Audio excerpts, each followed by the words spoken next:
selamat datang di room 1 SMA Top 2009. Boleh tepuk tangan yang paling meriah untuk Bapak Ferry. Bapak Ferry adalah co-foundernya Kabin Madu Evi juga. Yang udah pernah ke Kabin Madu Evi boleh tunjuk tangan? Iya, lumayan banyak ya.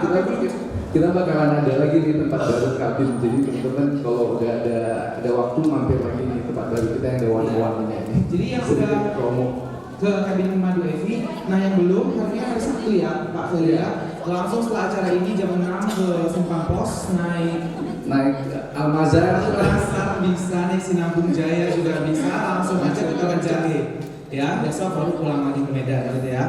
Nah nanti kita akan bercerita tentang gimana caranya supaya kita bisa stop berhayal kemudian start berkarya. Sekarang sebelum kita mulai kita ice breaking dulu nggak apa-apa ya, supaya kayaknya pada tegang nih ya. Kita santai aja karena ini bukan kuliah. Ya Pak Ferry ya, ini sharing session. Kalian bisa tanya-tanya apapun tentang mimpi kalian ke Pak Ferry. Nah saya mau tanya nih, mimpi kalian tuh apa sih sebenarnya gitu kan ya? Kalau kayak saya sering bermimpi tapi mimpinya itu salah, lebih dekat ke hayalan. Nah Pak Ferry nanti mungkin ngejelasin itu ya, beda mimpi sama hayalan itu apa. Kayak saya dulu punya mimpi jadi Miss Universe ya. Nah, cuman hayalan, itu hayalan. Nah seiring saya bertambah dewasa saya nemuin nih ternyata itu hayalan, mimpi gitu. Nah sekarang saya mau teman-teman berdiri dulu semuanya. Kalian temuin satu orang teman kalian, katakan nama saya Aditya, mimpi saya adalah menjadi Miss Universe gitu ya. Tapi mimpi kalian nih, mimpi saya adalah menjadi pemilik perusahaan advertising terbesar di Kota Medan atau apa terserah. Atau mimpi saya lulus kuliah dalam waktu 2,5 tahun gitu. Nah, saya beri waktu 20 detik. Setelah 20 detik kalian cari orang baru lagi ya. Oke, 1, 2, 3, mulai.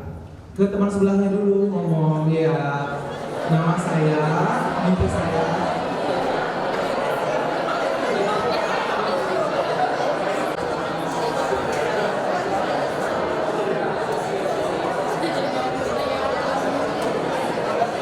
Oke, terima kasih. Kemudian ganti orang. Bergerak aja, ganti orang yang sebelah kanan lagi.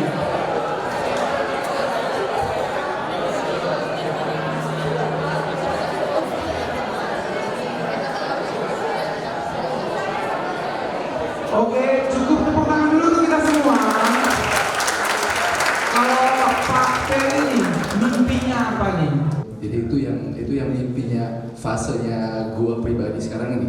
Jadi gimana gue bisa maintain company yang gue udah running. Ada beberapa company yang lagi simultaneously bersamaan running. Gue mau make sure bahwa ini bisa survive. Karena kita jalanin perusahaan itu bukan main-main. Kita ada karyawan, ya kan. Kita harus ngerti bahwa gue punya anak 2. Jadi gue mau mimpinya gue ya perusahaan-perusahaan ini bisa diwarisin atau bisa dilanjutin atau bisa dikembangin, right? Sustain gitu ya. Bisa di-sustain. Ya tadi mimpi Pak Ferry, nanti kita lanjut lagi dengan cerita Pak Ferry. Nah sebelum kalian duduk nih saya mau jargon sedikit. Games konsentrasi aja sih. Kalau saya bilang angka 1, kalian semua tepuk tangan 3 kali. 1, 3 kali aja. 2, kalian bilang SML Talk. Oke. 1, 2, 3, 2. Tangannya jangan lupa ya. Yang ketiga, kalau saya sebutkan angka 3, kalian sebutkan mantap gitu. 1, 2, 3. Mantap. Oke, nih sekarang ya gamesnya. Saya sebutin 1, 2, 3. 1, 1, 1. 2, 3, 1. Oke, langsung saja kita sambut Ferry Zulhendri. Silakan duduk kembali.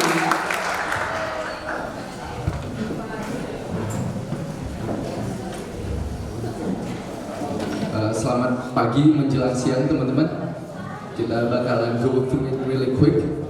Jadi gue lihat kita ada mayoritas anak-anak kuliahan, right? Ada yang profesional muda, ada yang udah berumur tapi merasa jiwanya muda, right? Sama seperti gue nih, salahnya gue udah lakuin, right? Jadi sharing session ini gue mau ceritain, dulu itu gue suka berkhayal, ya kan? Gue kebetulan lucky enough untuk dapat beasiswa ke Amerika 4 tahun. Bachelornya gue dibiayain sekolah, master degree-nya gue juga beasiswa di Amerika. Jadi gue ini basicnya itu fisika matematika, Bachelor of Science, Master of Engineering-nya gue itu di wastewater treatment, jadi environmental engineering. Kalau Felix, kembarannya saya itu PhD, dia S3 di bidang biochemistry. Jadi hal pertama yang teman-teman harus sadar bahwa technical skill itu penting. Technical skill itu penting. Jadi kita bangun Mado FV, Felix sama gue itu bangun Mado FV dengan kemampuannya kita. Gue ngerti listrik, dia ngerti biologi dan kimia, right? Jadi that's a perfect combination. Dengan ada kombinasi itu, starting cost-nya kita udah murah. Kita nggak usah pakai konsultan, kita udah bisa kerjain sendiri, right? Jadi starting cost, jadi technical skill nanti gue bakal bahas. Technical skill itu sama dengan uang yang kita bisa save. Jadi teman-teman fokus dikumpulin pengalaman dan technical skill. Gimana cara dapat technical skill? Google is your friend, YouTube is your friend. That's it.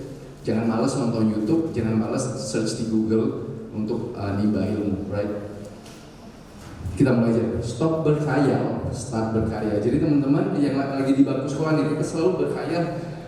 Gue mau kerja di perusahaan gede, right? Suatu saat kita jadi direkturnya, suatu saat kita jadi executive director segala macam. Atau teman-teman yang punya jiwa entrepreneur, kita mau punya perusahaan sendiri, right? Kita mau berkembang, kita mau mendominasi dunia, mulai dari Medan, right? Jakarta, dan akhirnya dunia. Itu khayalan kita. Dan untuk mencapai dreamnya kita itu, it's a tough work, it's a long work. Jadi dulu gue waktu di kuliah itu, gue lucky enough, otaknya gue tuh lumayan encer. Jadi gue ambil kelas tanpa belajar pun nilainya udah lumayan tinggi dan bisa dapat beasiswa. Itu bahaya sekali, right? Itu bener-bener bahaya. Gue merasa gue nggak usah terlalu banyak belajar, party, have fun, tapi gue bisa dapat beasiswa. That's very bad, ya kan? Akhirnya gue sadar banyak kegagalan yang gara-gara persepsi itu. Ini jadi teman-teman jangan jatuh di lubang yang sama. Jadi gue mau share, stop berkhayal and just do the work. Next. Ini khayalan, right? Teman-teman ada nggak bangun pagi pikir hari Minggu enaknya ya kalau kita bisa wake up like this. Dengan santai-santai kita dapat uang, right? Ini ada manusia-manusia kayak begini ada, right? Anak-anak konglomerat generasi ketiga, keempat, kelima, right? Yang punya uang dari bokap-bokapnya, dari akong-akongnya, dari kakek-kakeknya ada. Mungkin sekitar 0,000 sekian persen. This exists. Tapi bagi kita, mayoritas kita assume we are not. Assume bahwa kita itu harus cari uang dengan kerja keras, right? Next. Ini realita kehidupan. Kalau teman-teman lihat yang paling kanan itu Pak Hendry Lee, chairman-nya dari Sriwijaya Air, right? Dia yang punya PT Timindo, salah satu supplier terbesar ke PT Timah Tbk. Ini waktu gua diundang sama beliau untuk jalan-jalan ke Bangka Belitung, nginep di rumahnya segala macam. Kita lumayan dekat. Kalau teman-teman lihat dia cuma bisa tidur pada saat dia di pesawat terbang. Waktu ke London, waktu dari Bangka ke Jakarta, atau Jakarta ke, jadi waktu tidur dia cuma segitu. Sisanya otaknya dia tuh selalu bekerja dan selalu stres. Jadi kalau teman-teman baca kasus belakangan tentang Sriwijaya Air lagi ribut-ribut dengan Garuda Indonesia, itu salah satu kasus yang dia harus hadepin. Selain itu dia harus hadepin lagi kasus-kasus undang-undang dasar pasal 33 bahwa sumber daya alam itu dikuasai oleh negara untuk sebesar-besarnya untuk kepentingan rakyat. Beliau bekerja di bidang bergerak di bidang pertambangan dan itu udah bertentangan dengan undang-undang pasal 33. Jadi itu yang dia harus hadapin lagi, right? Di samping Garuda dan dia banyak bisnis-bisnis yang lain yang harus dipikirin, bayar bunga bank, right? Gimana cara bisa ekspor, gimana cara bisa Sriwijaya itu bisa survive. Jadi konglomerat teman-teman hidupnya begitu, right? Konglomerat itu hidupnya begitu. Saya pernah ingat waktu saya kerja di Jakarta, kita ini tim engineering kita diundang oleh Pak Antoni Salim yang punya Indofood untuk meeting jam 11 malam. Beliau itu selalu datang ke kantor itu jam 4 sore, jam 5 sore. Dia undang kita jam 11 malam ke kantornya. Datang ke kantornya meeting sampai jam 2 malam. Tapi kita yang profesional, kita harus bangun jam 7 pagi untuk kerja di jam 8 pagi. Jadi teman-teman bayangin, konglomerat itu hidupnya begitu, right? Apalagi kita yang belum jadi konglomerat. Kalau teman-teman yang masih muda ini bangun jam 9, right? Nggak produktif, pergi ke mall segala macam. Gimana kita bisa saingi konglomerat yang udah kaya tapi kerjanya masih gila? There is no way teman-teman bisa survive. Teman-teman kalau ketemu saya nih abis acara ini, saya masih nyetir lagi ke Kabanjahe, jaga kebun, jaga kabin sampai jam 6 sore hari Minggu. Saya pulang lagi ke Medan, sampai Medan itu jam 9 malam, right? Besok pagi jam 7 saya udah harus di kantor lagi ngurusin engineering company saya. Dan itu terus siklusnya selama 3-4 tahun. Jadi kalau teman-teman mau lawan saya, teman-teman pasti kalah. I can make sure saya ini the hardest working person in this room. Jadi teman-teman bayangin, kita harus hadepin, ini baru satu orang kita di Medan. Kita bayangin teman-teman harus hadepin orang-orang Cungko, orang-orang China yang otaknya itu jauh lebih encer dan kerjanya jauh lebih gila. So just stop berkhayal bahwa kita itu bisa dominate the world dengan lifestyle yang kita sekarang. Jadi teman-teman harus pikirin that concept. Dan ini realita lagi. Realita kehidupan kita, ekonomi kita itu, kita lagi dilanda krisis ekonomi, right? Global, kita masih belum, growth rate-nya Indonesia itu sekitar 5-4%. Kita masih ada grow, tapi secara global karena ada perang dagang, ekonomi dunia udah mulai turun nih. Harga komoditas kena, segala macam kena. Cuma kita gara-gara local consumption, national consumption kita kuat, kita masih aman. Ini realita kehidupan. Kedua, susah cari kerjaan. Teman-teman yang lagi kuliah, ada nggak yang udah masukin lamaran pekerjaan? Biarpun teman-teman masih semester 2, semester 3 ataupun udah kuliah, pernah nggak kesusahan cari kerjaan?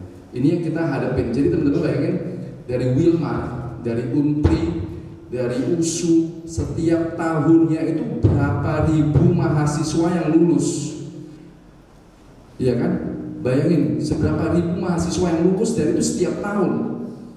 Keluar terus, kita ada surplus apa namanya Pak? Can somebody help? Surplus demografik. Artinya produktivitas kita yang umurnya manusia-manusia yang umurnya sekitar 18 sampai 30 sekian itu banyak dan kerjaan dikit.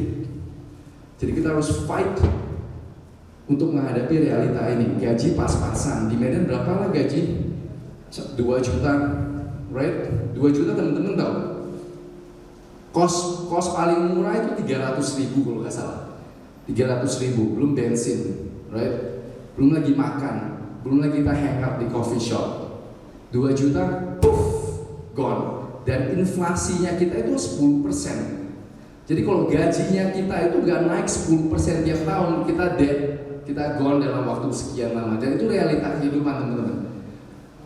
Gua lumayan beruntung karena gua lahir di keluarga yang lumayan bokap sama nyokap tuh kerja keras, akhirnya ngumpulin dan ada duit. Jadi gua sekolah hidup nyaman. I'm lucky in that sense. Kita ini yang lucky, yang kehidupannya beruntung. Kita menghadapi sets of problem tersendiri. Jadi setiap fase, setiap jenjang kehidupan itu ada tantangannya masing-masing. Right? Kita harus sadar itu bahwa ya sebagian orang memang beruntung lahir di keluarga yang ada. Tapi bagi kita yang lahir di keluarga yang pas-pasan, we have to think hard. Jadi bagi teman-teman yang kita berhadapan dengan orang-orang, apalagi orang-orang yang punya modal dan kerjanya keras. Sedangkan kita yang nggak punya modal dan kita kerjanya nggak keras, fuck, we are done. Sekejap aja, dunia ini keras. Jadi ini realita kehidupan. Kompetitor, right? Kita harus hadapin kompetitor. Setiap lini bisnis itu pasti banyak kompetitor. Apalagi kita udah main komoditas, jualan baju, right? Jualan di online. itu semua udah ada kompetitornya dan kita harus bekerja ekstra keras. Jadi teman-teman, ini lagi-lagi realita kehidupan yang kita harus hadapi. Gue di sini bukan untuk kasih tahu bahwa kita ini udah sukses segala macam. No, we are far from that. Kita masih jauh sekali. Kita tuh gak ada apa-apanya. Tapi kita mau kasih tahu teman-teman bahwa kerja keras sama istilahnya berpegang teguh pada cash flow, pikirin bisnis itu penting untuk bisa survive realita kehidupan. Terus kita bingung mau ngapain nih, right? Kita yang kuliah, yang masih muda, shit kita nggak tahu mau ngapain. Kita udah coba semua, kadang gua aja masih bingung nggak tahu mau ngapain. Right? Gua hadapin kompetitor, kita hadapin ini, hadapin urusan perizinan, gimana supaya bisnis kita itu bisa langgeng. Contohnya kayak Madu Evi. Gue sama Felix itu sering dihadapin dengan pemikiran begini. Seberapa lama kita bisa maintain Madu Evi? Right? Seberapa lama kita bisa maintain freshness-nya Madu Evi, ide-idenya Madu Evi supaya orang itu mau datang. Apalagi kita itu 3 jam dari Medan, kita itu 3 jam dari Medan, itu jauh. Kita ada barrier of entry itu untuk tarik orang-orang ke tengah hutan. Sampai sekarang kita aja bingung kenapa bisa ada 2.000 orang tuh di tengah hutan ngapain aja, right?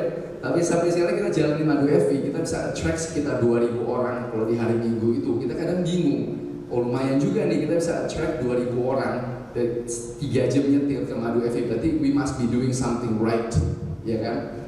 Tapi Madu Evi itu dibangun prior dari sebelum kita go viral itu 4 tahun yang lalu.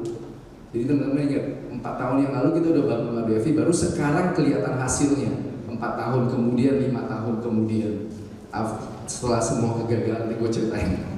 Next, ini realita lagi gitu Pak. 1000 kita ini data ini gue belum terlalu research datanya di Amerika atau worldwide, tapi ini gue ambil dari Google, kemungkinan besar sih data Amerika. 1000 perusahaan kita mulai pada hari ini, di tahun ke-10 cuma 38. Jadi kita ada 100 orang nih mulai perusahaan. Dalam 10 tahun cuma 3 orang yang survive, sisanya gagal semua teman-teman. Cuma dalam 10 tahun hilang semua. Oke, next. Lagi-lagi realita kehidupan. Jadi bagi teman-teman yang sekarang lucky enough di perusahaan keluarga yang gede, right? Kita ada banyak teman-teman gue yang kebetulan gue kenal di Jakarta itu udah generasi kedua, generasi ketiga, perusahaannya udah besar. Ini realitanya lagi. Perusahaan sebesar ini dengan aset 9 triliun, 4 triliun, 1 triliun itu semua go bust, bangkrut. Gak jaga lifestyle-nya kita dengan baik-baik, gak jaga cash flow-nya kita dengan baik-baik, ya kan? Next. Ini kegagalannya Madu Evi. Kita 4 tahun yang lalu kita buat kebun jeruk. Ini awal-awalnya Felix pulang dari New Zealand untuk jalanin kebun jeruk. Kita ada sekitar 6 hektar. Pada saat itu jeruk lagi bagus. Fundamentalnya lagi bagus, sekarang udah hancur, gagal. Ini satu bulan kita bisa habisin uang pestisida dan pupuk sekitar 100 juta. 100 juta teman-teman, uang pestisida dan pupuk. Kita ke cover selama 2 tahun pertama gara-gara harga jeruk lagi bagus. Ini kita gak ngerti kenapa jeruk bisa bagus pada saat itu. Sekarang kita udah tahu bahwa fundamentalnya itu jelek. Jadi semua teman-teman yang tanam buah-buahan, jangan berharap bisnis itu bisa gede. Kecuali teman-teman Gunung Sewu, yang pisang, yang jualan pisang. Tapi jualan jeruk, yang komunitas-komunitas lain, yang modalnya pas-pasan, stay away from that. Karena kita fundamentalnya jelek. Jadi teman-teman cek sendiri, Google is your friend. Kenapa fundamental pasar buah di Indonesia itu jelek untuk penanam, untuk petani, right? Sapi, kita invest banyak di sapi, kita pelihara dari 20 ekor ke 200 ekor. Gagal, teman-teman bisa bayangin nggak? Felix harus hadapin. Jadi pada saat sapi kita ada 200 ekor dikali 20 juta, berarti 400 juta. 200 ekor dikali 20 juta, sorry, aset 4 miliar, right? 4 miliar sapi di atas sana, 3 orang kerja kita mendadak berhenti semua. Ini realita kehidupan. Jadi teman-teman lagi jalanin bisnis, orang kerjain teman-teman dalam waktu 1 malam kabur semua. Jam 10 malam dia telepon saya, semua tiga-tiganya berhenti dan kandang itu gak ada yang jaga. Apa yang dilakuin Felix? Udah lemes, udah setengah mati, dia telepon bokap, Pak ini gimana? Ini makanya gue bersyukur bokap gue itu mentor yang mantap. Dia cuma bilang, udah lu kesana aja, lu kesana lu liatin. Akhirnya dari kapan dia nyetir, dia berhenti, dia lihat situasi, dia assess situasi. Satu-satu solusi ada, pelan-pelan dia jual, dia pakai orang kampung bantu masukin ke kandang segala macam. Intinya cuma itu teman-teman. Pada saat kita ada krisis di perusahaan kita sebagai owner turun tangan, kita lihat di lapangan, kita assess semua permasalahan, kita tahu variabel yang sedang kita hadapi, right? Kuncinya cuma itu. Kita nggak bisa lagi, nggak sanggup lagi, kita jual semua, gagal, rugi banyak. Ini rugi banyak. Ini benar-benar rugi banyak. Terus gua sendiri main engineering company, right? Jadi gua kalau teman-teman yang ngerti mesin, yang mainnya di industri kelapa sawit atau pemecah batu, perusahaan kita itu yang pegang merek Teko Westinghouse untuk Sumatera dan Kalimantan. Nah, pada saat ekonomi lagi bagus, gue mikirin gue mau masuk merek sendiri. Kalau Dallas ini udah atas nama gue, jadi Dallas, merek Dallas itu gue udah trademark segala macam. Jadi kita mau masukin, gue mau masukin. Tapi setelah dihitung-hitung, costnya tinggi, perputaran nggak ada, segala macam nggak ada, akhirnya gagal. Udah 3 kegagalan dalam waktu 5 tahun. Strawberry, kita pikir di tempatnya kita itu bagus menanam strawberry. Koasian dari Capital Group sempat telepon kita, Feli lu bantu coba lihat di The Hill bisa gak, di tempat kita bisa gak. Kita udah coba, gagal. Terus telepon koasian gak mungkin, soalnya kelembapan kita terlalu tinggi. Humidity itu problemnya. Ini kita udah habisin rumah strawberry di tempat kita udah spend uang untuk bangun rumah strawberry, gagal. Akhirnya Jessica jadi tempat jemuran untuk sleeping bag. Jadi teman-teman yang camping di tempat kita cuci di situ, kita gantungnya di rumah strawberry. Jadi pengeringannya, terus bearing, gue sempat mau jalanin mesin-mesin yang bearing. Sama permasalahannya, ketemu kompetitor modal terlalu gede, nggak sanggup, gone. Ini realita kehidupan teman-teman. Jadi teman-teman lihat bisnisnya teman-teman, lihat bisnisnya orang udah bagus nih gini. Tapi yang dihadapi bisnis itu jauh lebih ngeri, right? Jadi teman-teman jangan lihat enaknya doang. Teman-teman begitu pikir bisnis ini enak ya, gede ya. Teman-teman langsung lihat mukanya Pak Henry Lee. Dari tadi di sebelah kanan. Dia cuma bisa tidur pada saat dia di pesawat, karena pesawat kita nggak boleh pakai handphone kan. Jadi dia bisa matiin handphone, dia bisa tutup mata, dia bisa tidur sejenak. Jadi ingat, itu realita kehidupan. Teman-teman siap gak hadapin realita kehidupan itu? Kalau teman-teman punya mental, punya pemikiran, punya konsep. I'll take it one baby step at a time, one baby step at a time, one baby step at a time. 1 hari, 2 hari, 3 hari, teman-teman, you go to places. Teman-teman bisa sukses. Nah, ini kegagalan kita. Yang jeruk, ternyata kita baru tahu. Sentra jeruk di Sumatera kan di Tanah Karo. Ternyata sentra jeruk di Jawa, di Malang sekarang ada 7 gunung di Batu di Malang sana, dibongkar apel Malang, ditanamin jeruk. Belum lagi di Kintamani. Jadi pada saat mereka panen, dan sentra penjualan jeruk di Indonesia cuma ada 1 di Pasar Keramat Jati di Tangerang. Jadi teman-teman bisa bayangin ya, semua buah satu Indonesia cuma lari ke Keramat Jati. Jadi pada saat Jawa panen, mana lebih dekat? Jawa otomatis lebih dekat dong, ya kan?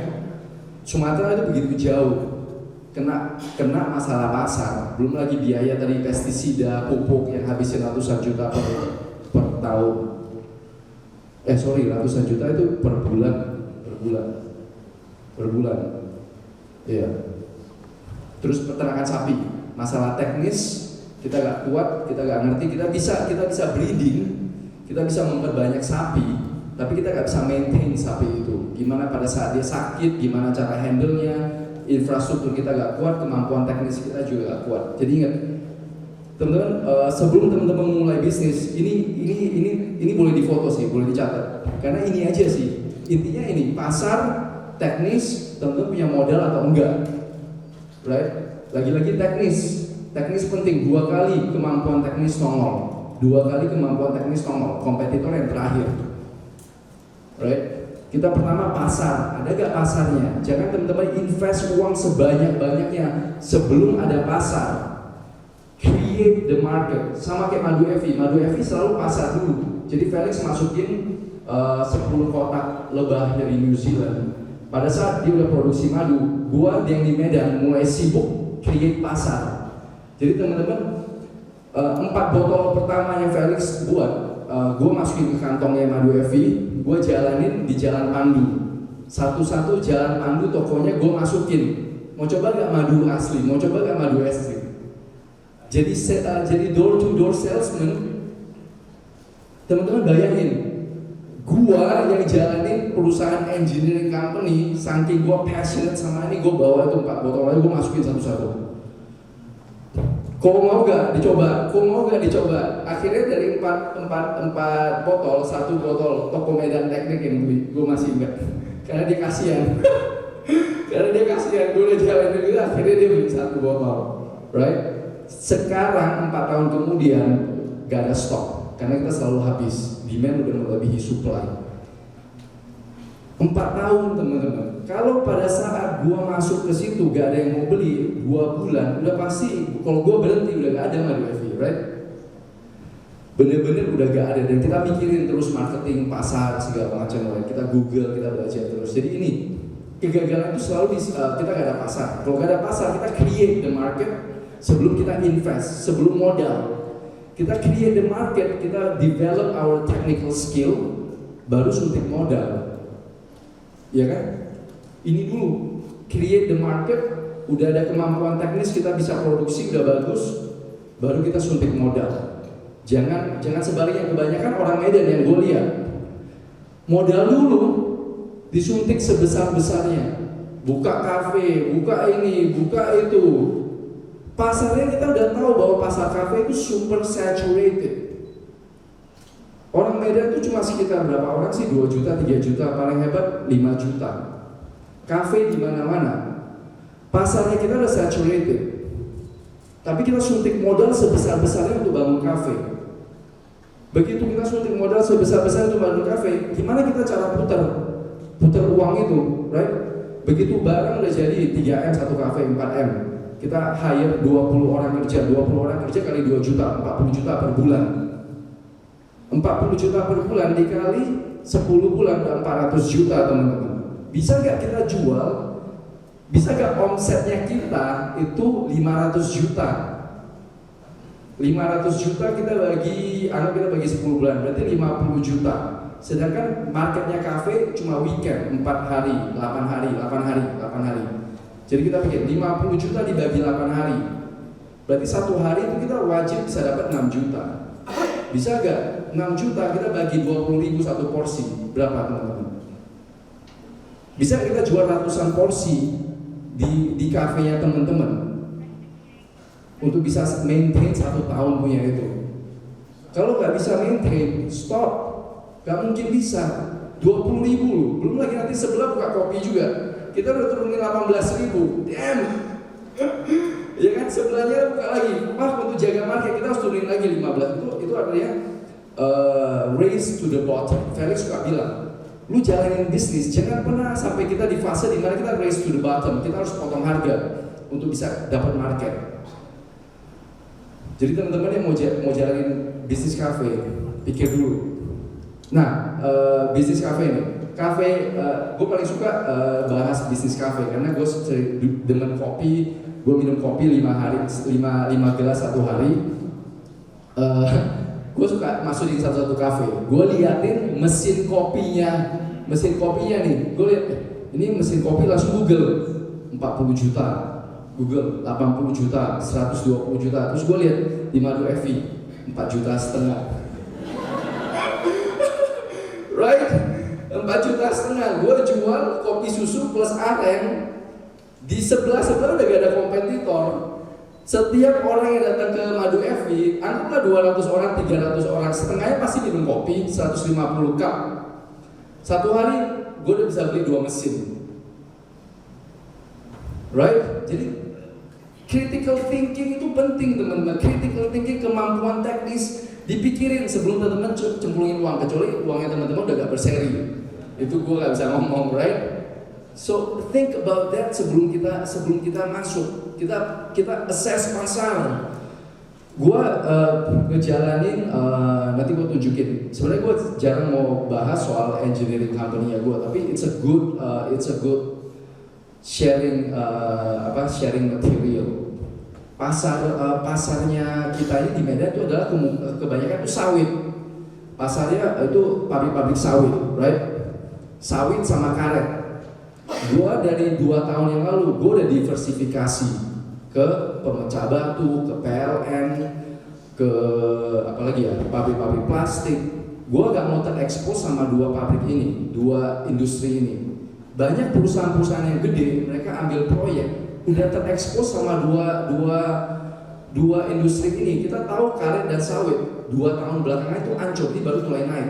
Jadi selama 2 tahun, omsetnya mereka itu drop 50% teman-teman. 50%. Jadi teman-teman bisa bayangin karyawan 100 orang kali 3 juta, berarti 1 bulan 300 juta. Cost-nya perusahaan-perusahaan engineering itu sampai 300 juta per bulan. Terekspos dengan 2 industri ini yang omsetnya drop 50%. Gue paling suka ngebahas soal bisnis teman-teman, karena bisnis itu bikin kita, kalau bisa teman-teman yang keluar dari sini semua become a businessman and businesswoman. Karena bisnis itu kita provide value, kita bisa serap tenaga kerja, dan bisnis itu give us power. Itu kasih kita power yang teman-teman susah dijelasin, tapi teman-teman yang udah jalani bisnis pasti tahu perasaan itu, bahwa kalau kita close deal, kita advancing our business itu ada certain power, ada certain energy. Jadi teman-teman yang keluar ini sebisa mungkin sekecil apapun jalanin aja bisnis, karena itu bisa grow, bisa gede. Gue mau cerita soal dapur Solo. Teman-teman yang sering ke Jakarta ada. Sekarang dapur Solo banyak di mana-mana tuh. Itu teman baik gue, si Karina, papa mamanya Tante Swan sama Om Heru. Tante Swan jalanin dapur Solo itu di garasi tahun 80, pas Karina baru lahir, sekitar 80-89 baru lahir. Dari garasi sampai 2-3 tahun yang lalu dia jual ke Falcon Group. Falcon Group itu yang punya Tawan, perusahaan yang punya satu grup restoran. Teman-teman coba tebak, 30 tahun dia bangun bisnis itu, dia jual nama dapur Solo tok. Aset gak ada disentuh ya, cuma nama aja, pindah tangan dari Om Heru sama Tante Swan pindah ke Tawan Group, si Falcon Group. Falcon Group bayar ke dapur Solo itu berapa? Coba ada yang mau tebak? Kira-kira ya, kita bisnis restoran. Ada yang mau tebak gak? Berapa? 100 juta. Ada lagi? Berapa? 3M. 2M. Berapa? 15M. 150 miliar in cash. 150, 15 juta US dollar in cash. 30 tahun teman-teman. Papanya itu Om Heru itu insinyur, jadi kemampuan lagi-lagi kemampuan teknisnya bagus. Tante Swan itu jago marketing, lagi-lagi create pasar. Right? Pelan-pelan kumpulin modal, dia buka. Dapur Solo adalah satu-satunya perusahaan yang sanggup supply 20.000 kotak pesanan dalam 1 hari. Satu Indonesia cuma dia yang sanggup. Right? Sama, trennya itu sama. Kita jalani bisnis, trennya sama. Pertama ada pasar, ada teknis, terus kita tinggal suntik modal. 150M teman-teman, uang kontan, DM. Kita cuma pindahin nama dapur Solo dari satu tangan ke tangan yang lain. Berarti value-nya itu, right? Orang Singapura nggak bodoh. Kalau kita bilang, ngapain sih dia pergi bayar segitu banyak? Orang Singapura nggak bodoh, dia way smarter, right? Next. Nah, setelah kegagalan, kenapa kegagalan penting? Satu itu jadi gurunya kita, right? Gurunya kita. Kedua, kita ada buku pelajaran. Jadi kita udah ada buku, kita udah tahu nih kenapa kita gagal dulu. Ketiga itu jadi laboratoriumnya kita untuk tes, right? Next. Strategi menghadapi realita. Next. Tabel ini 100, right? Yang sebelah kanan dia 100 sampai 0, sebelah kiri 100 ke atas. Next. Kalau teman-teman punya modal, teman-teman nggak usah ada skill. Kalau teman-teman uangnya nggak berseri, nggak perlu skill, karena kita tinggal hire orang. Assume we are not. Always assume kita bukan anak orang kaya, kita bukan anak konglomerat. Right? Berarti gimana? Next. Sorry, balik lagi sorry. Nah, assume gimana nih? Kalau kita nggak punya modal, ya kita naikin skill, right? Skill kita di 100, kita nggak perlu modal kayak Mark Zuckerberg, Jeff Bezos, yang skillnya memang kayak Tesla, memang otaknya udah encer. Tapi ya kita anggaplah kita 50-50 atau 75-25, yang modalnya ya adalah 10 juta, 5 juta, right? Di tabungan yang kita bisa pakai untuk jalan bisnis. Kita naikin skill. Gue lagi ngejalanin bisnis parfum. Bisnis parfum yang modalnya itu dikit, tapi technical skillnya tinggi. Jadi kita dari segi marketing, kita pelajarin semua marketing strategi. Marketing strategi dalam 2 bulan, omsetnya gue udah ratusan juta, right? Ini kita belum mau launching secara global. Kita masih jalanin, masih gerilya. Nanti suatu saat teman-teman bakal tahu. Tapi itu modal nggak ada, modal kita nggak butuh modal. Tapi gue harus pikirin gimana packaging itu bisa survive gue kirimin ke Palu. Kan parfum kan kaca, ya kan?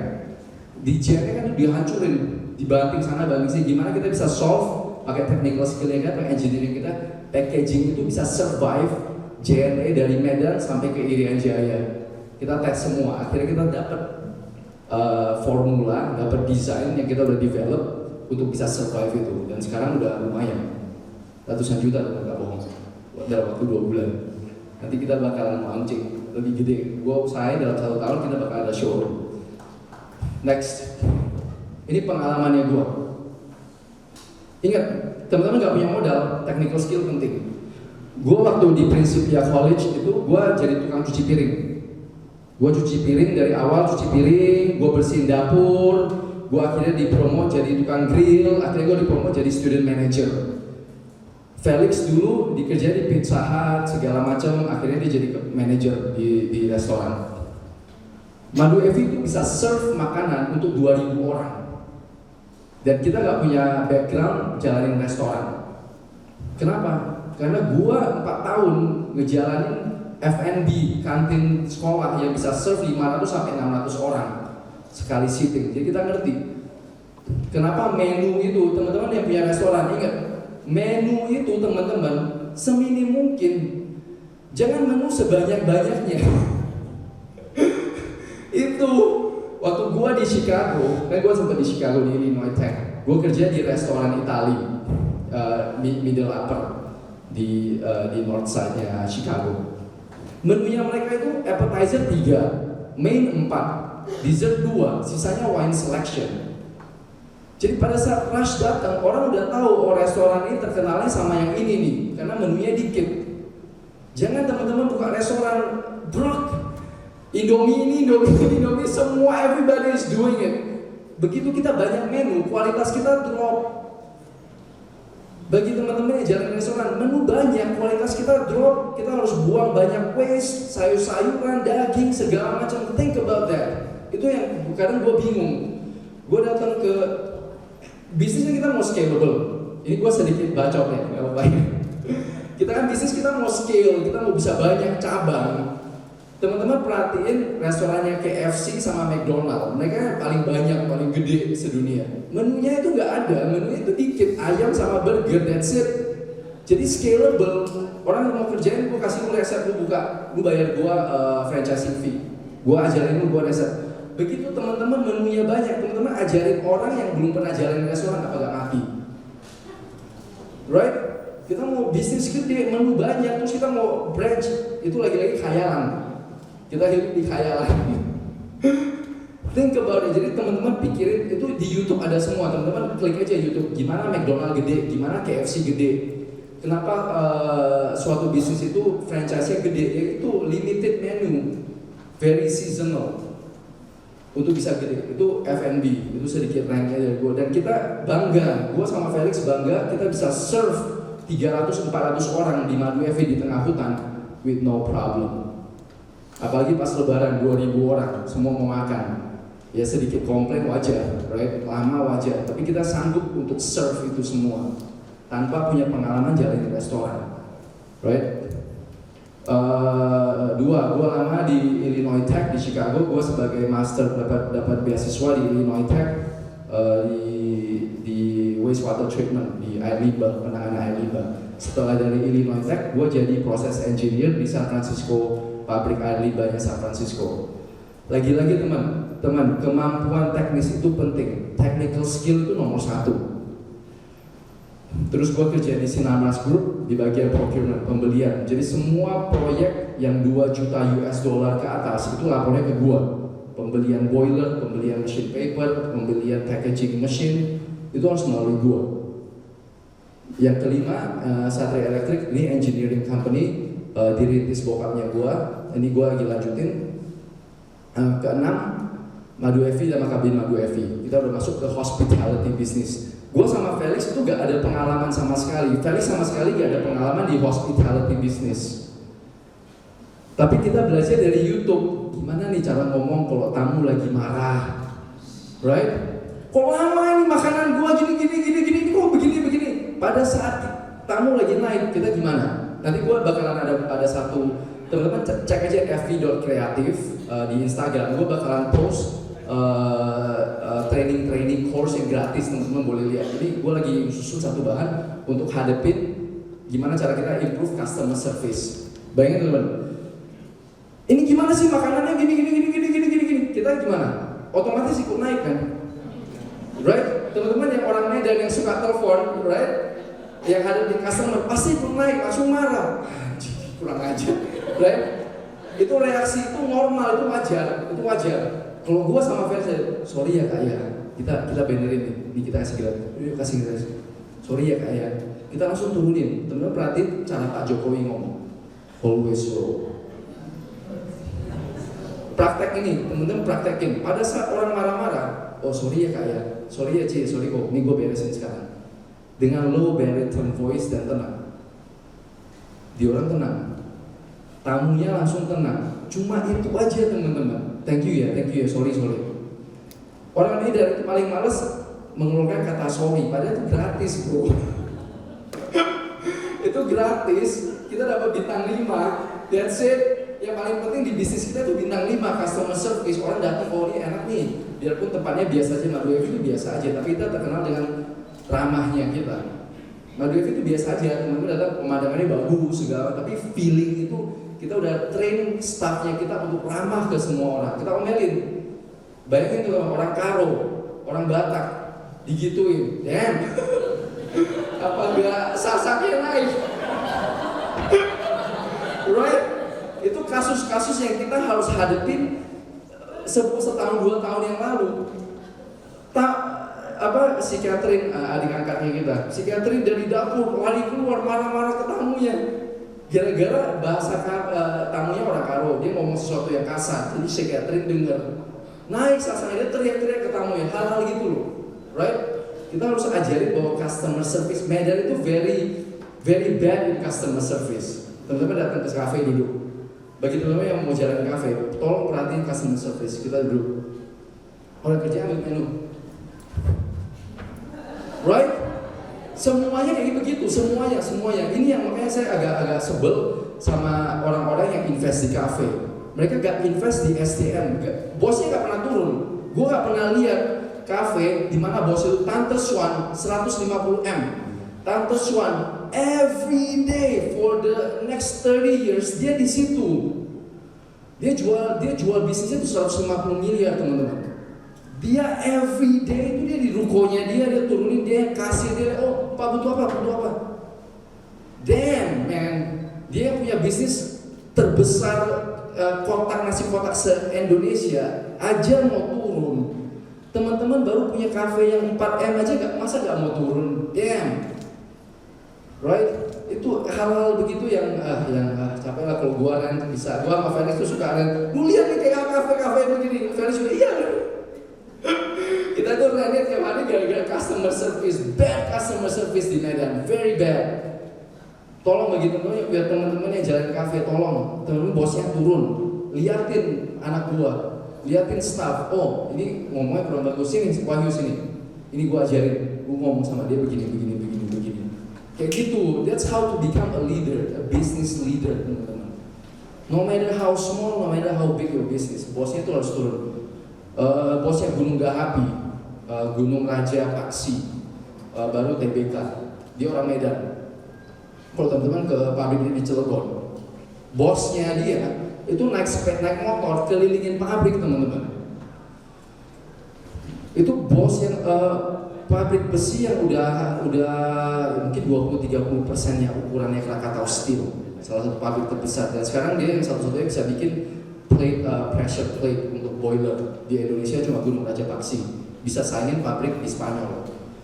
Bosnya itu turun naik motor, diliatin, oh lampu ini gak tutup nih, tolong staff itu lampu mesin udah mati, tolong dimatiin.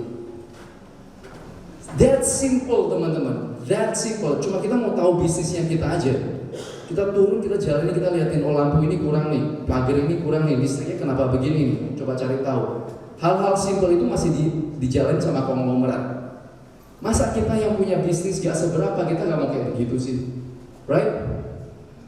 Itu engineering, hospitality. Nah, ini gue lagi jalanin Satria Abadi sama Satria Abadi Jayatama di Jakarta. Jadi teman-teman kalau mau bangun pabrik segala macam hubungin gue, nanti gue bantu. Engineering company ini sama. Kalau teman-teman tanya Musimas, tanya Wilmar, tanya Sinarmas yang Jakarta procurement groupnya, tanya Takuma Boiler, tanya Vickers, tanya Boiler Next, semua pemain sawit. Tanya nama saya, Felix Henry. Satria Elektrik atau Satria Abadi Jaya, teman-teman boleh tanya satu Indonesia. Itu gue bangun, gue baru balik sekitar 5-6 tahun. Itu gue lumayan bangga, karena gue jalanin itu dari yang teman-teman bayangin, gue harus ke pabrik di Rohul. Di Rohul itu kita terbang ke Pekanbaru, kita nyetir lagi 6 jam masuk ke dalam hutan. Gue di situ 4 hari 3 malam di tengah hutan, gak ada listrik, gak ada air, ada air. Listriknya pas-pasan segala macam untuk commissioning barang kecil, barang yang harganya 3 juta 4 juta. Tapi kenapa gue mau jalan? Karena gue mau tahu pengalaman di lapangan itu gimana cara mesin kecil kita bawa ke pabrik di commissioning sama teknisi. Akhirnya gue sanggup jualin barang yang 2 ton kirim ke Dumai, gue yang commissioning sendiri di Sinarmas. Dari barang 100 kilo, 200 kilo sampai barang 2 ton untuk ambil air dari laut, desalination pump, tembak ke mesin reverse osmosisnya Sinarmas. Itu teman-teman, bisnis itu dibangun dari hal-hal kecil. Jadi jangan pernah anggap remeh jualan 1.000 perak, 2.000 perak. Kalau teman-teman konsisten jualan itu dari yang 1.000 perak, 2 juta, 3 juta sampai akhirnya gue bisa jual yang sekitar miliaran. Karena technical skill itu, kemampuan, pengalaman. Teman-teman bayangin, kalau technical sales yang ketemu sama gua, kita sama-sama jualin barang yang sama. Ketemu sama klien, ketemu sama bos. Ini technical sales, bukan bos yang turun. Bosnya tanya, Feli, barangnya sekitar 2 ton, gimana caranya turun di Palembang? Oh gampang, gua bisa pakai ekspedisi Ratu Berlian, nanti gua drop di kota Palembang, nanti lu jemput aja pakai forklift, mereka udah sedia. Technical sales yang belum pernah jual ke barang ke Palembang, gak tahu lupa, Bapak ada gak ekspedisi yang bisa direkomendasi? Kita malah create masalah. Gue udah kasih solusi, udah pasti dia bisa sama gue, oh dia orang udah ngerti lapangan. Udah gue bisa sama dia, daripada barang 2 ton jatuh rusak, damn, right? Itu key sukses dalam bisnis. Felix itu 24 jam di kebun. Dia liatin tanah kontur ini, jadi waktu kita bangun kabin itu banyak masalah.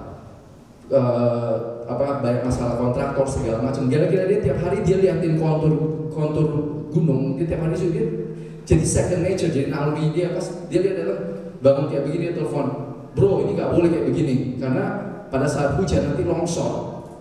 Malah lu punya yang udah habis ratusan juta malah ketutup semua nih. Dari dia di lapangan 24 jam kita tahu. Jadi kita save 200 juta itu. Right? Ya kan teman-teman? Right? Jadi pastiin teman-teman mau terjun ke lapangan dan kerjain itu. So don't oke. Nah ini Pinkies Group yang gue lagi coba retail, udah jalan 2 bulan dan omset lumayan. Thank God. Next. How to survive and dominate this tough world. Next. Kumpulin skill, bahasa Inggris, bahasa Mandarin gue parah nih lagi mau coba belajar, right? Bahasa Inggris lumayan lah. Bangun koneksi. Coba teman-teman, teman-teman keluarin handphonenya teman-teman, right? Yang punya Android, kita buka di contact list. Teman-teman scroll dikit ke paling bawah. Dia ada jumlah kontak. Atau Apple saya kurang ngerti. Kalau Android ada. Right?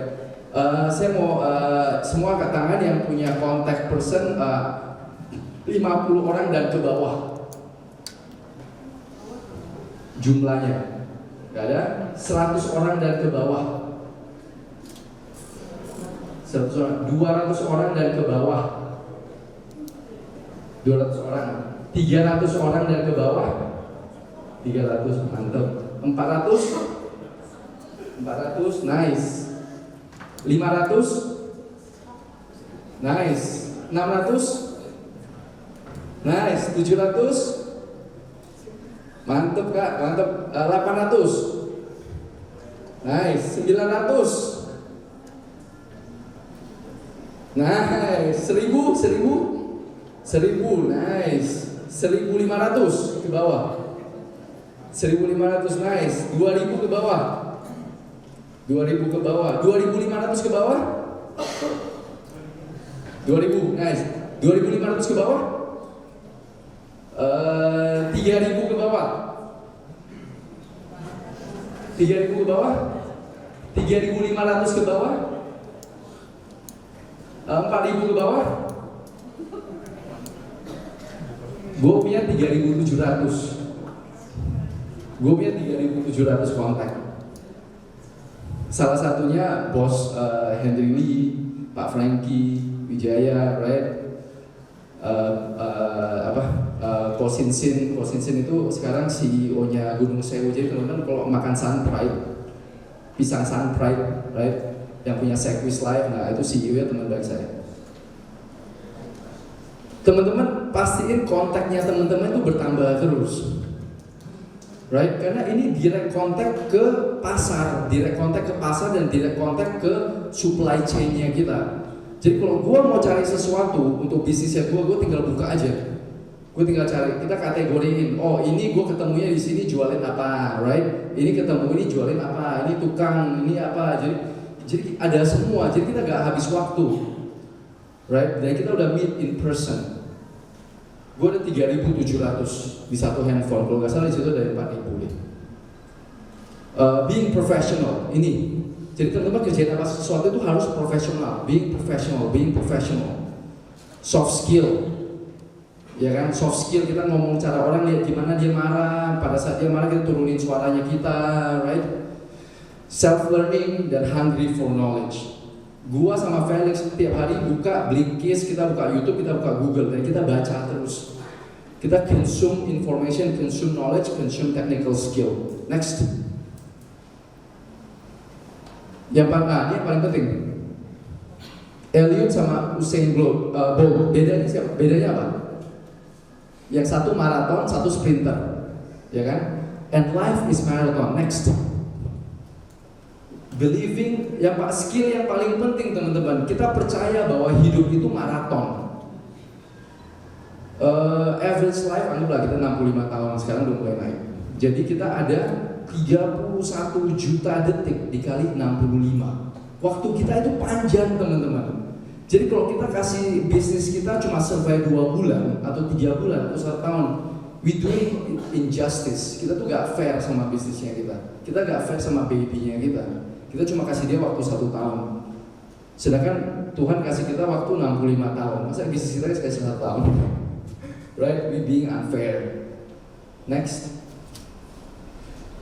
With this mindset, dengan 7 itu, gue yakin teman-teman bisa achieve ya teman-teman.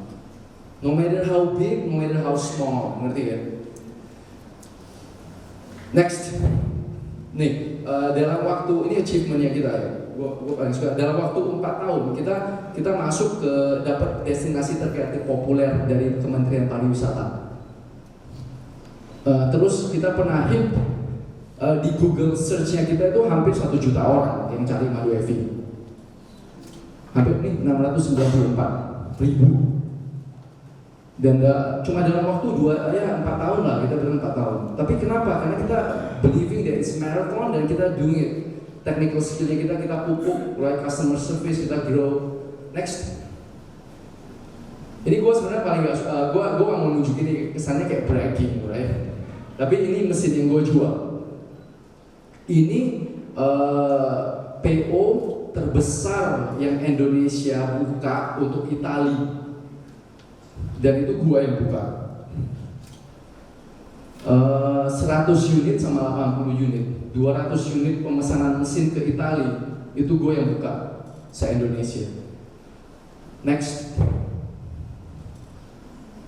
Ini purchase order yang gua buka ke ini ASP ke Taiwan 200, ini sekitar kayaknya 200-an unit juga mesin dalam waktu ini 2018, yang kemarin itu 2019 itu gue buka. Kenapa bisa begitu? Gue baru umur 35 tahun, right? Gue berani fight sama orang-orang yang udah 10 tahun pengalaman, udah setingkat bokap ya. Berarti dia udah punya pengalaman 30 tahun. Tapi gue berani fight karena technical skill itu teman-teman. Karena gue pernah pasang mesin sekecil 2 juta sampai ke tengah hutan. Jadi nalurinya gue udah bisa bayangin kalau gue kirim mesin ini untuk bisa survive di sana, gue harus pastiin bahwa teknisinya punya ini, pemasangannya begini, jadi costnya gue rendah. Bayangin teman, mesin ini kita supply, terus salah pasang. Apa gak ownernya telepon kita malah mesin itu jelek. Jadi kita harus cover itu semua. Bayangin mesin yang 2 ton kita supply ke situ, kita harus pastiin bahwa itu bisa selamat dan dipasang jalan selama 1 bulan, 2 bulan kemudian bosnya bayar kita. Resiko itu kita harus ambil. Setelah 2 bulan bosnya baru bayar kita, bukan uang dulu. Jadi resiko itu pure 100% di kita. Jadi resiko yang kita harus ambil kita. Berarti gue udah harus pernah ke situ, gue harus pernah ke lapangan, gue lihat, oh ternyata pabrik sawit kalau loading barang begini, kalau mesin ini gue taruh, gue harus butuh forklift, gue harus butuh crane yang bisa 2 ton. Terus gue lihat, oh pemasangan listrik begini, gue harus butuh base plate segala macam, gue harus pastiin cor-coran lantai bagus, gue harus pastiin bahwa gak ada genangan air karena listrik masuk bisa kena genangan air. Itu semua kita harus pikirin. Dapatnya dari mana ya? Dari technical skill sama kita ke lapangan, kita lihat.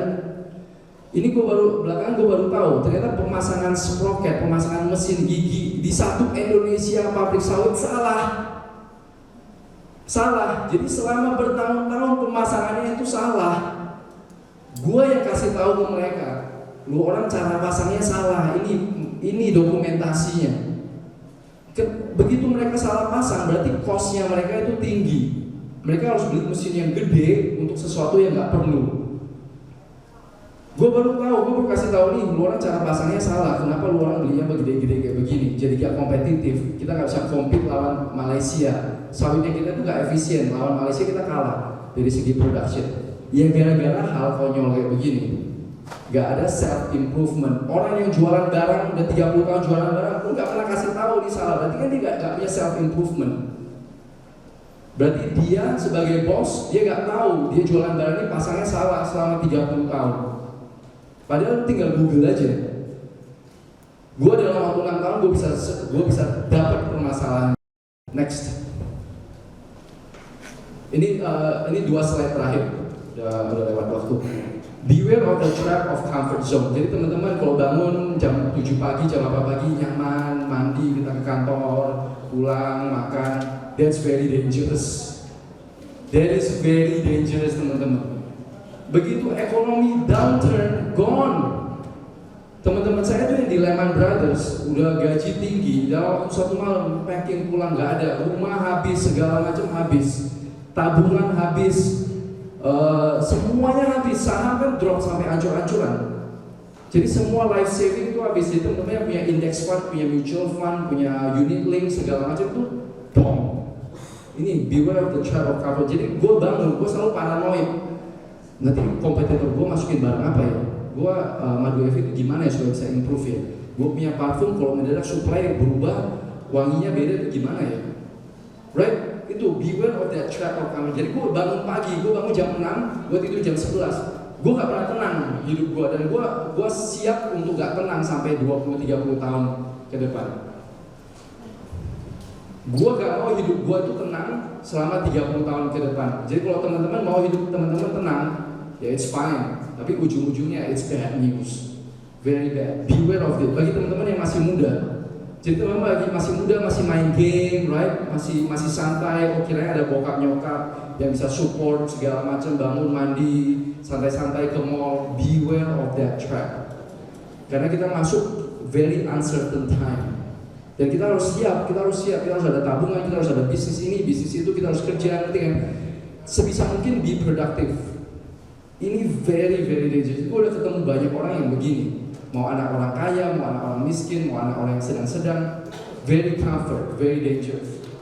Next. Provide solutions. Jadi dalam bisnisnya kita atau dalam pekerjaannya kita harus selalu kasih solusi. Jangan kasih permasalahan. Contohnya tadi, bos tanya gue mau kirim ke Palembang, bisa gak? Gue langsung provide solutions. Versus yang kompetitor gue, oh bapak ada gak ekspedisi yang bisa bapak? Kita malah kasih dia permasalahan lagi, right? Kita kasih dia permasalahan, ada gak teman-teman jalanin bisnis kayak begitu? Kita gak mau tahu, oh gue adanya ini. Sedangkan market mintanya ini, oh gue gak ada nih. Kita udah tolak satu potential market. Jadi kalau teman-teman masih kecil, masih sanggup, makan aja semua, kita cari. Tapi rule nomor 1, be professional. Jangan nipu-nipu, kebanyakan orang nipu. Be professional. Kita ada market, ada permintaan ini, tunggu bentar ya. Teman-teman pulang Google, search, telepon. Oh, ini orang butuh ini, gue carinya di mana? Di Jakarta, di sini. Oh, kualitasnya apa? Do the work, be technical. Baru kita approach. Ini gue ada nih, ketemu nih. Ambil resiko itu, right? Always provide solutions. Di Madu EV gimana? Kita Medan itu kekurangan tempat main. Kita mau buat tempat main yang nyaman, yang gua sama Felix di New Zealand. Oh, kalau kita camping itu enak, nyaman, segala. Ya kita provide itu. Ya akhirnya rame, right? Tempat selfie, tiket masuk murah. Kita ada, nanti kita lagi buka yang kabin untuk yang menengah ke atas. Jadi kita provide solutions. Jadi semua lini bisnis ataupun di pekerjaan. Kosinsi itu contoh yang paling bagus. Jadi kalau teman-teman bilang teman-teman ini gak punya modal dan miskin, Kosinsi itu waktu di Pontianak dia tuh harus makan rumput saking miskinnya. Sekarang dia CEO The Great Plantation-nya Gunung Sewu. Dia CEO, teman-teman boleh lihat Cindy Ocong. Sebelum dia jadi Gunung Sewu, dia tangan kanannya Anthony Salim di Multistrada yang punya Ban Achilles. Dia contoh orang yang orang suka bilang, tapi gue gak punya modal, gue gak punya apa. Men, dia makan rumput, men. Teman-teman pernah, jujur, siapa yang di sini kecilnya harus makan rumput? Saking gak ada uangnya. No, gak ada kan. Dia harus makan rumput. Sekarang dia jadi tangan kanannya yang punya Gunung Sewu, yang punya Sun Pride, yang punya Kiwi, yang masukin importednya Kiwi New Zealand, Jasper, sama yang punya Swiss Life. That's the guy. Dia makan rumput. Dia gimana kerjanya? Dia provide solution. Waktu dia jadi country manajernya Sinarmas di Filipina, dia yang buat Sinarmas naik. Karena dia provide solutions untuk vendor-vendornya dia, untuk supplier-suppliernya dia. Oh, gue butuh ini nih. Langsung dia bikin. Oh, kita bikin satu sesi di mana orang datang potret. Kita bikin kelas cooking untuk jualan. Sinarmas punya apa? Minyak goreng. Itu di tangan dia semua. Sebelum di situ dia di Wings Group. Mie sedap kriuk-kriuk ada kan? Kriuk-kriuk.